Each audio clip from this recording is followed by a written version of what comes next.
Selamat malam. Pemirsa, 1 jam sudah kita akan mendekatkan diri dengan satu orang yang menurut kami adalah orang yang memiliki inspirasi luas. Dan biasanya memang program 1 jam lebih dekat menghadirkan mereka yang memiliki arti penting bagi kita semua karena mereka sudah menempuh perjalanan yang luar biasa sepanjang umur hidup mereka. Malam hari ini, siapa dia? Saya ajak Anda untuk melihat sesuatu ke bawah, yaitu mudah-mudahan Anda tahu siapa orang yang pakai celana seperti saya. Beliau adalah Pak Bob Sadino.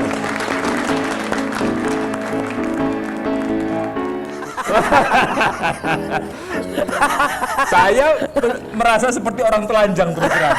Nah, kalau Pak Bob tiap hari pakai gini nggak kerasa apa-apa ya? Ya udah berapa tahun pakai gini ya, udah 40 tahun pakai begini terus. Ngomong-ngomong, Anda merasa seksi pakai gini? Kok Anda tanya sih? Just curious. Pak Bob, silakan duduk di sini. Ya, Kita ngobrol-ngobrol. Oke. Saya merasa Anda adalah seorang tokoh yang sudah ketahuan siapa Anda, tetapi saya menemukan kontroversi di balik seorang Bob Sadino. Anda dalam buku yang saya baca tidak percaya namanya rencana, Anda berdoa kalau bisa masuk neraka, Anda berharap jadi miskin. Apa tujuan Anda melakukan itu semua? Sebetulnya sebelum saya jawab, ya saya mau tanya sama Edi balik. Kalau Anda berdagang itu, ya apa yang Anda cari? Biasanya rata-rata. Cari untung. Ya? Kalau saya bilang sama Andy saya dagang cari rugi itu masuk akal nggak? Nggak masuk akal. Masuk akal? Masuk akal nggak?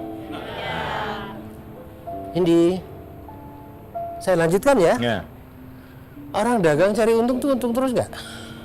Kalau bisa untung terus. Iya. Kalau Tadi Om Bob bilang Om Bob dagang cari rugi terus nggak? saya nggak tahu. Kan sama aja Andy sebetulnya tuh. Kamu sadar nggak mungkin saja itu tidak sama dengan arus utama atau mainstream Sangat sadar. Tapi apa saya orang normal gitu. apa saya harus ikut orang-orang itu? Saya punya kepribadian sendiri, Andy. Walaupun- Saya adalah orang yang merasa memiliki satu aset yang luar biasa tinggi nilainya. Apa tuh? Kebebasan. Freedom. Kalau Anda kemudian bergerak dalam bidang bisnis, Anda sudah terbukti di situ berhasil. Tapi Anda bilang tidak punya rencana. Lalu ketika Anda melakukan itu semua tanpa rencana. Ya, rencana itu ya rata-rata untuk adik-adik ini kan sifatnya teoritis sekali kan ya. Padahal datangnya rencana tidak harus selalu dari otak ke kertas dan sebagainya. Kita bisa juga tiba-tiba mata kita melihat sesuatu, kemudian kita lakukan. Contohnya, saya pulang dari Eropa ke Indonesia, mata saya lihat loh telur di sini kok beda sama telur di sana ya. Secara spontan saya ambil secari kertas, nulis surat sama teman-teman, tolong dong kirimin ayam-ayam yang bisa bertelur, tanpa saya tahu ayam apa itu. Tapi bedanya di Eropa, majalah-majalah kejuruan itu banyak sekali. Kemudian dengan bersama-sama Anda kirim anak-anak ayam, tolong kirimkan majalah kejuruan, majalah tentang memelihara ayam. Saya belajar dari majalah itu. Tidak belajar bisnis ya? Untuk apa sih? Jual telur mesti belajar bisnis tuh. Orang mau jual telur belajar bisnis, itu namanya gila, Andy. Tapi kan mau jual telur harus belajar bisnis kan enggak? Nanti dimarahin sama konsultan-konsultan bisnis loh. Ya, saya nggak pernah konsultan apa sih artinya, Andy? Tempat orang berkonsultasi. Semua konsultan itu dia memberikan konsultasi kepada orang yang dia sendiri tidak bisa lakukan. Dia jadi konsultan. Kalau dia bisa lakukan, dia nggak bisa jadi konsultan. Aduh. Itu pengertian konsultan buat saya. Dia nggak bisa. Apakah juga sebuah kecelakaan kalau misalkan sebelumnya Pak Bob pernah menjadi karyawan Unilever, kemudian pernah menjadi karyawan sebuah pelayaran, sempat tinggal di luar negeri bertahun-tahun, dan kadang jualan ayam? Ya. Begini, Andi. Sebelumnya kehidupan saya itu sangat nyaman, Andi. Saya mau apa, hari ini juga saya bisa punya.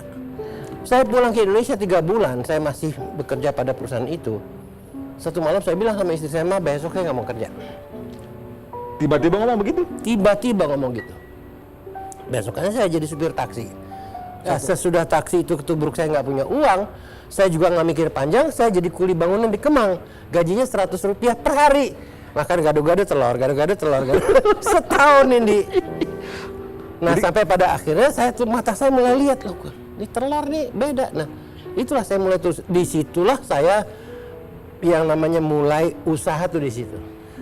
Keluar telur 5 kilo, istri bawa 2 kilo, saya bawa 3 kilo, dia ke kiri ke kanan ngetuk rumah pintu orang di Kemang. Setiap pintu diketuk. Tidak ada satupun orang Indonesia yang mau beli telur saya. Telur ayam saya.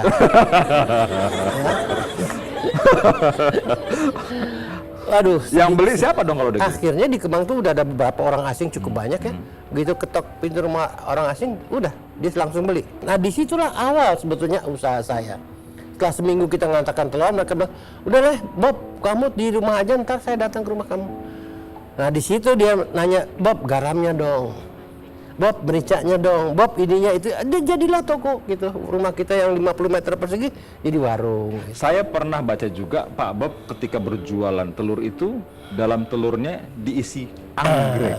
Itu kreativitas. Jadi saya tahu di Eropa, Amerika nilai sebuah anggrek begitu tingginya, orang beli anggrek hanya untuk dipersembahkan kepada pacarnya, ya. Bukan mawar nih. Bukan mawar, anggrek mahal sekali. Jadi di setiap kilo telur dulu tuh nggak seperti gini bungkusnya pakai kantong plastik ya. Saya cantumkan sekuntum anggrek. Wah, sampai itu tersebar seluruh dunia. Kamu kalau beli telur di Indonesia, ya nggak tahu yang jual telur cuma saya aja kan? Yang kasih anggrek ya. Tuh kalau beli telur di Indonesia kamu dapat anggrek. Dari situlah popularitas kita mulai tersebar. Pada tahun 70. Pada tahun 70. Jadi sayalah orang pertama yang memperkenalkan telur kepada bangsa ini. Hebat kan, Di? Ini yakin nih klaimnya nih? Anda cek aja. Ya.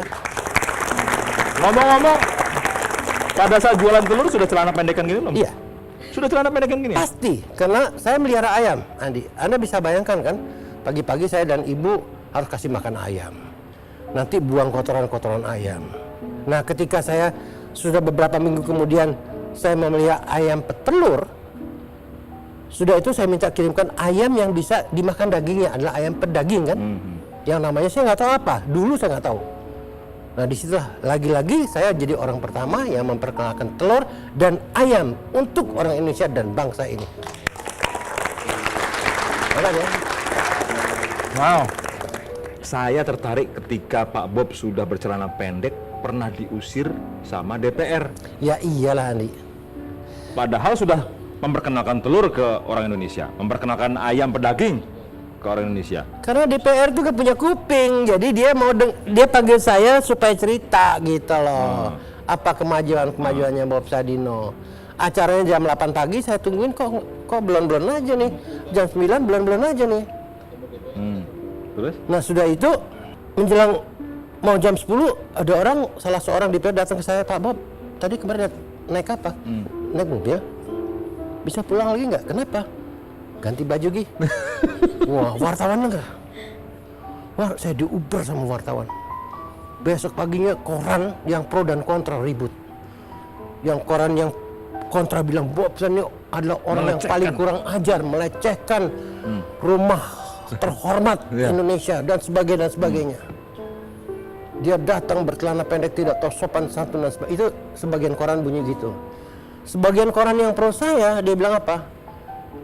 Loh, Bob dipanggil dia datang dong sama pakaian dinasnya. Cuman ada bedanya, Bob Sadino pakai pakaian dinas, pakai duitnya sendiri. Orang DPR pakai pakaian dinas, duit negara. Baik, kita akan teruskan gaya Bob Sadino yang dalam tanda petik nyeleneh ini sesaat lagi di 1 jam lebih dekat. Oke.